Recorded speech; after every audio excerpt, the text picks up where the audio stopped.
Good evening, mga fitness. Ito pala yung aking diner ngayong gabi. Yan, so yung oatmeal, tsaka whey protein, tsaka peanut butter, tapos ng pat milk. Yan. So, hindi ko pa siya natatrack sa aking My Fitness Pal. Yan. So, ito yung aking diner. So, ito yung aking kakainin ngayon.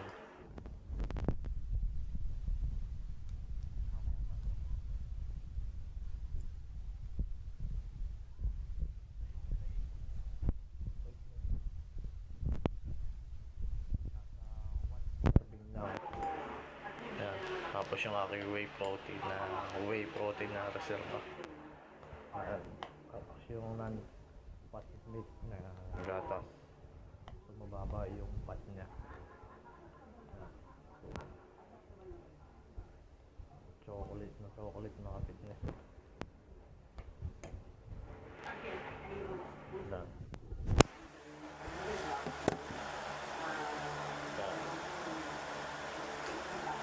Mamaya tatrack ko na siya. Track ko na siya aking My Fitness Pal. Apps. Tapos yung kakainin ko na kamote. Tsaka yung kamote tsaka itlog. Fitness. So, wala pa dito yung saging nga. Yung intricacies ng flavors na yun, boiling it.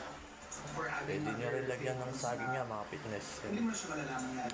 Yung talaga yung ginamit. Ito kasi, unang set mo pa lang, unang higo mo pa lang, alam mo na, Lang. talaga yung pinaka-main. Stay fit and healthy.